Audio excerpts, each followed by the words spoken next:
So here we go. Okay. So what is the Job Shadow Program? It is an opportunity for you to explore an industry, organization, or a specific position. It is really geared towards first and second year students, but of course it's open to all.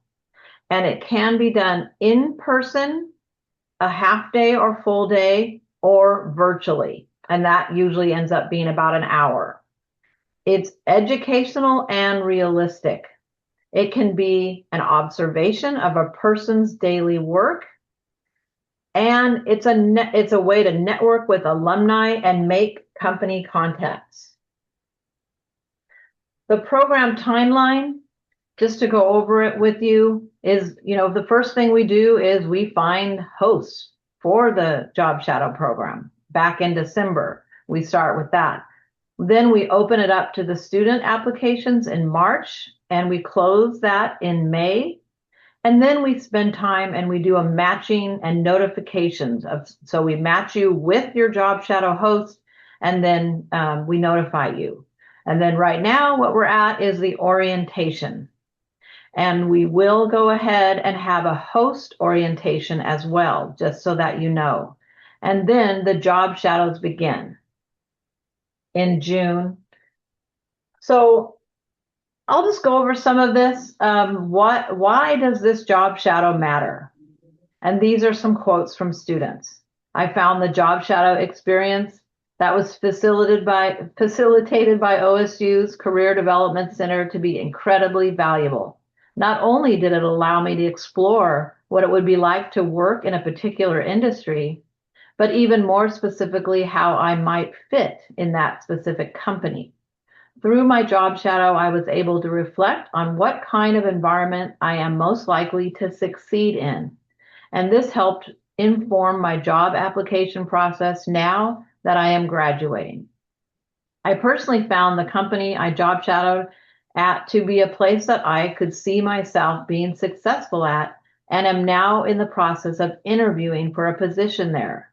However, if I had discovered that the company was not the right fit for me, I still would have viewed this as a positive experience that helped me in my career development. This is because, in my opinion, a job shadow can help you better understand your personal career preferences, whether you shadow at a place that isn't a fit for you or it's your dream company. Okay, so the student expectations. Students are matched manually with priority given to first and second years. Hosts also attend an orientation. You learn workplace etiquette, you connect with the host, you get networking tips, and then thank you, and then you need to do thank yous and follow-ups. Okay. And I can run with this one if you want me to. I think Wendy has the numbers wrong. Okay, go If you want ahead. me to. Yeah. Yep. So before the job shadow, it's really important to be prepared. This is, again, an amazing opportunity for you to meet with an employer, and this person can be an alumni of the university. And these people are going to provide you with some excellent insights into what your career could potentially be like. So it's very important before you go to the job shadow that you research your host organization. And that means knowing about the products and services and activities of that company. Look for press releases, check out their company website, and especially go on LinkedIn and learn about your particular host. So you know the name of the person. So look them up on LinkedIn and find out what their career trajectory has looked like, perhaps what they studied at the university level.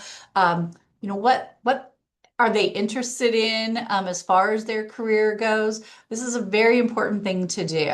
Also, you can use AI to do a lot of research on your host organization as well. So you might put in your prompt, I'm going to be going on a job shadow at Intel this summer, and what types of information should I know about the company to help me prepare for this job shadow experience? Also, you need to prepare some questions that you're going to be asking during the job shadow of your host and then of any employees that you meet at the company during your time there. So again, use AI to help you kind of craft some questions or brainstorm things that you might be interested in learning. It's very important to come prepared. Print off those questions and bring them with you, and then take notes during your job shadow whenever it's appropriate so that you can refer to that information later. But it's very important to showcase to the job shadow host and their fellow employees that you've done your research and you're taking this opportunity very seriously. And then again, the question should focus on industry, company, or job specific topics. You might even ask your host, so since I'm still in school, what classes should I be taking to give me the skills needed to succeed in this role? What kinds of activities were you involved in while you were a student at the university that helped prepare you for life after graduation and entering the workforce? Also, it's very important to bring a copy of your resume with you to the job shadow experience because this is an opportunity for you to ask somebody in your industry to give you critical feedback on the quality of your resume and how you could improve it so that you could stand out as a good, strong candidate for potential internship opportunities or jobs in the future. So make sure that you come prepared and that you look like you're taking this opportunity very seriously. Next slide.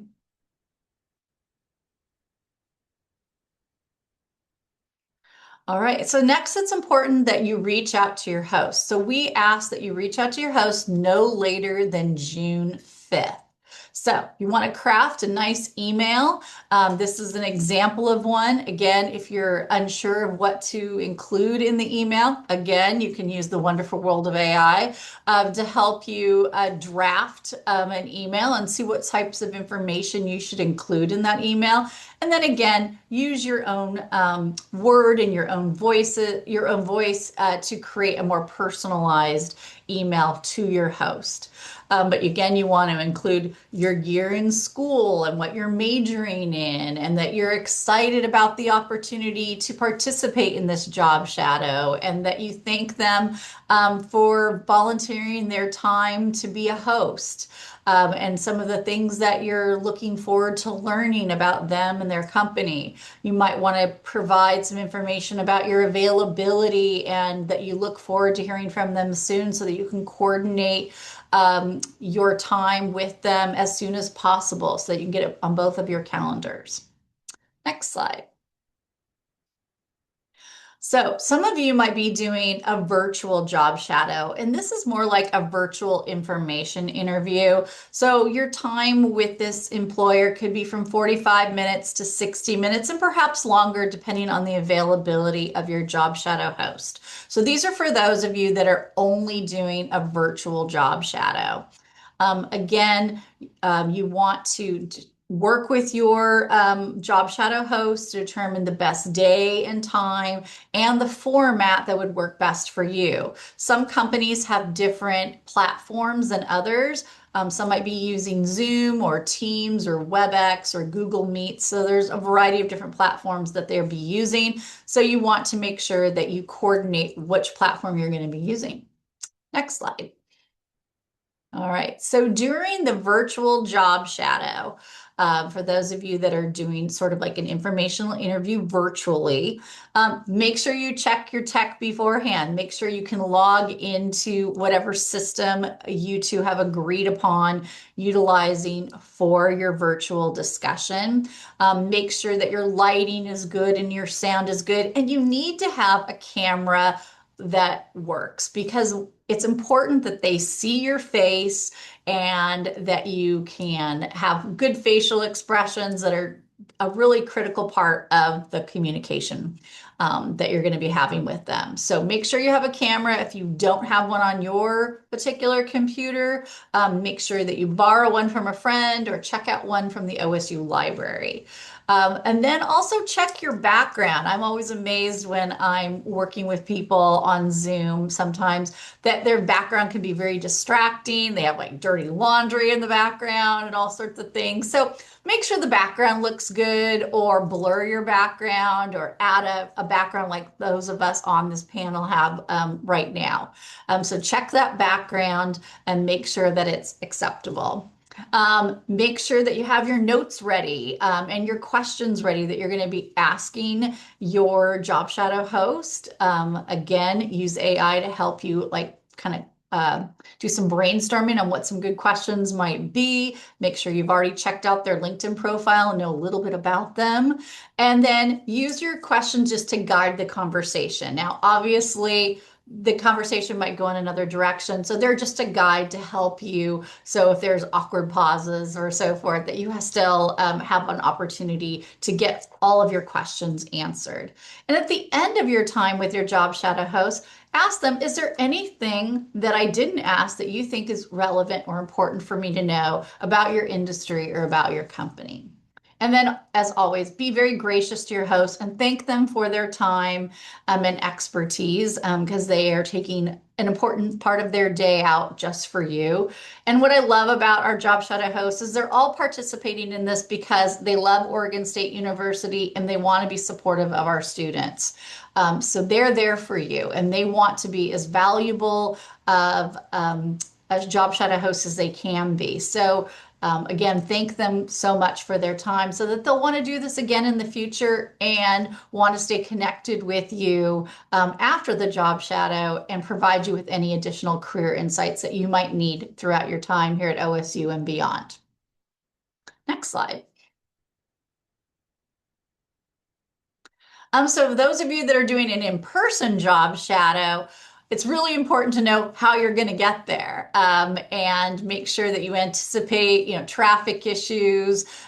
So you definitely will want to Google Map how you're going to get to your location.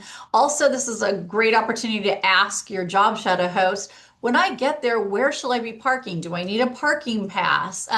If I'm coming from this city, how long do you anticipate it taking me to get there? So make sure you clarify with your Job Shadow host how you're going to be navigating the getting to the location. The next thing to ask your Job Shadow host is what's appropriate dress for the day? Depending on the location, you might have to wear closed-toed shoes or you might have to wear sleeves. They might have you wearing a hat during the day, like a hard hat or safety goggles. So be mindful that you're dressed in a manner that's appropriate for that setting. And then while you're there, be really friendly and attentive, stay focused, try to keep the conversation going, be open to meeting a wide variety of employees at the company and organization. Again, bring those notes, print them off beforehand and bring them with you and have a pen and perhaps a water bottle and things like that so that you are ready for a long day. And then if you are going to take photos during the event, be sure to ask your host if that's appropriate. Some job settings have specifications for when and where photos can be taken. And if you do take any photos, please send them to the Career Development Center because we would love to post those on our social media and on our website to showcase the great experience that you had there. So we already talked about questions and then again, end your time with them. Is there anything that I should have asked that I didn't think of today? And then again, be gracious and thank your host for their time and their willingness to help you out. Next slide. All right, and this is for Josephine. Okay, so after this event, you still have work to do, and this is a really important component of this experience because what you're doing right now is you're building a relationship, you're networking with people. This is what this is all about, is these relationships. And so this person is given their time, whether it's in person or virtually. So you want to follow up afterwards. You will be really shocked at how powerful a thank you email or a handwritten card is. When I get thank yous or emails or note cards, I save them. It's so nice when students reach out after you meet with them for whatever it is. And so you can't put a price on that, and people will really appreciate it and they will remember you because of it. And so also check out LinkedIn. I think that was mentioned earlier, but LinkedIn is powerful and it's a great way to stay in touch with this host. So if you don't connect with them before your job shadow experience or virtual experience, get on LinkedIn and connect with them. And you can send them a note on through LinkedIn. There's a messenger in there too, thanking them and updating them about any experiences you've had, or maybe they connected you with somebody else. So be sure to do that afterwards as well. And then kind of related to this as well, while you're on the experience of the job shadow, always be sure to ask if there's somebody else that they, would recommend that you talk to, whether it's for a virtual info session or if you reached out to somebody and did another job shadow on your own as well. These are people that are working in a space that you're interested in, so it's very likely that they have other contacts or connections. And then list this on your LinkedIn profile. First and second year students don't tend to have a lot of content, and so this is something you can add to your resume and your LinkedIn profile. And it's impressive to an employer if they read through, oh, I see you did this job shadow experience. Tell me a little bit more about that and why you did it. What did you learn, et cetera. And then kind of, following up with the building the network is staying in touch with them. Like I mentioned, if you're on LinkedIn and you say you reached out to somebody that they recommended, just say, hey, thank you so much for recommending me that I reach out with so-and-so. I had a great, virtual call with them and it was super helpful and very valuable. It means a lot to those people, and they're going to be more willing to help you in the future as well. So that's just make sure the network effect works in your favor. So this is not the end of your experience. This is the beginning of a networking relationship and friendship sometimes too. Next slide. And then these are just some more testimonials from people that have had positive experiences. So not going to read them all through in detail, but I personally know, so I think this may be from some students that I got some quotes from at Genentech. I know Genentech is hosting a lot of students this year, as well as some other great companies, but they had such a positive experience in their job shadow experience. And this doesn't happen all the time, but that they ended up getting an internship the next year, because this is a chance for you to meet, kind of check out the culture, see what the work environment is like, et cetera. So these have led to things like internships in the future. And so just remember that and keep that in mind. And I can't emphasize what Carla said is be well prepared. You know how to find information out ahead of time. You can research the company. You can look up the people on LinkedIn, come with questions. It will make a huge difference. Next slide. These are some resources to share. So as you're preparing for this, there are YouTube videos on how to prepare for job shadows. I've looked them all up. So there's tons of information. So just check all this out before you go into your first job shadow experience. And I think there's one more slide. Oh, time for questions. You can just unmute yourself if you have any questions. Or you can type it in the Q&A. Or type it in the chat.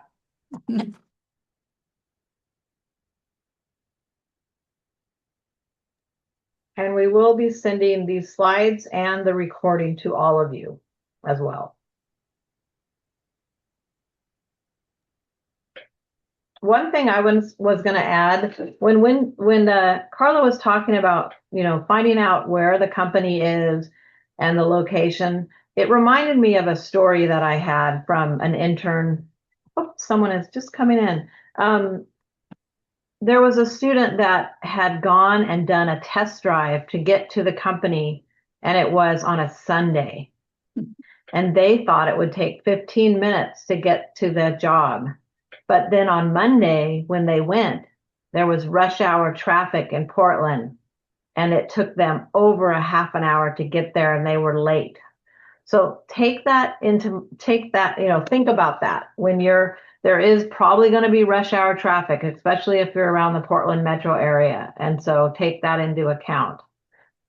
So it does look like we have messages in the chat. I don't know. Let's see.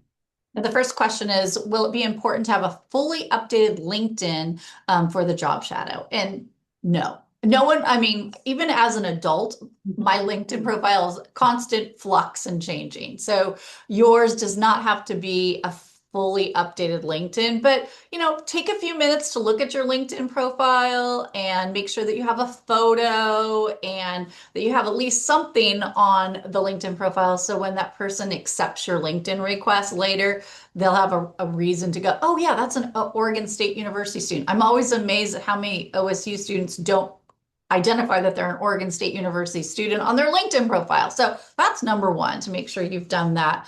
And so just kind of spend like an hour or so before you go to your job shadow and connect with your host on LinkedIn, just kind of making sure it's just a little bit updated. And they're pretty easy to create. And if you Mhm. Google like LinkedIn profile college student, there's a great template of like what kind of content you could add in there just to have something in there. It doesn't have to be a lot though. And the Career Development Center has an entire drop-down menu, and it will talk to you about how to develop a LinkedIn profile as Yeah, and well. on the Oregon State University Alumni Association website under Ask Alumni Webinars, I have two whole webinars from a LinkedIn expert on there on how to Oh, create a great LinkedIn profile. So that's on the Oregon State University Alumni Association website, Ask Alumni Panels. oh, I should I look it kind of up. wanted to address the next question about Mhm. you were asking Mallory about the virtual job shadows. So they vary in time, but I will tell you that those are just as valuable. I do a lot of career advising, and so do my other colleagues as well. And when I meet with students, I tell them to do these informational interviews and online job shadows because you're still developing a relationship with somebody, and it is very powerful. Oftentimes during the job shadow, from what I've heard from different students, is they have like you'll be meeting with multiple people. It sometimes won't just be one person. It just depends on what that, employer sets up. But they might have you take a virtual tour of the company. They might have you meet with HR, some other, people in the company as well. So, those are really valuable. But again, I think that Carla, you mentioned the time frame, 45 minutes to 60 that's pretty typical that it wouldn't go longer than that. And then Tina, did you have anything you wanted to add? Okay. Any other questions? Got three people that have been doing this for years with I, students. I have a student that asked if, how do we know if our job shadow is a half day or a full day? And it should have been on the letter that, or the email that you received. If it wasn't, you can ask your host, Mhm. or you can contact any of us or whoever sent you the email. One of us would have sent you the email, or Wendy Allison. Mhm. Does that help, Florence? One thing I wanted to add too, if you cannot participate, say your life has changed and you have a job or it just won't work for you, please contact your host. Please contact us. These people are volunteering their time. They spend a lot of time preparing for these job shadows and having students come or talking to them. And it is so important that you let us know ahead of time. Do not no show. That just don't do that, please. So, Yeah. And also we have a waiting list. And so if you don't let us know, then we can't provide that opportunity to one of the almost 100 students who didn't get a job shadow. So it's really critical that you let us know, as Josephine said, because one, it makes us look bad, and we are always struggling to find more job shadow hosts. And so if we look bad by students not showing up, then they might not volunteer the next year, and then you're really risking providing opportunities for other students in the future. Okay, I see a question here that says, for in-person job shadows and when contacting the host, do we ask what days we are attending, or do we suggest days that work for us? And I will say that I think it's a mutual day that you agree upon. So Mhm. you could say, here are some days that work for me, or you could say, can we have a quick call to talk about what days work? Anyone want to add anything else to that? Does that sound right? Yeah, I think it's great to provide them. If there's certain days you definitely are not available, let them know, because that's important for them when they're looking at their calendar. But then again, it's got to be a mutually agreeable day. And When then as somebody's far as the resumes, you do not need to bring multiple resumes, but it wouldn't hurt to bring a few, more than one. Mhm. There could be a chance if you're on an in-person all day job shadow that they may have you meet with several different people throughout the day. There, so I would say if you brought, a few, don't, two or three. But I would keep in mind that this is not a job interview. You are not being interviewed. And so the reason for bringing your resume is to get advice on your resume from them. You are not asking them for a job during this job shadow. So if you're talking to whoever it is that you're meeting with and just ask them, would you mind looking over my resume and give me some feedback? If you end up talking to HR, sometimes that's something that they'll do as well. Like, get their feedback on it too. So just want to emphasize that this is not a job interview. Yes.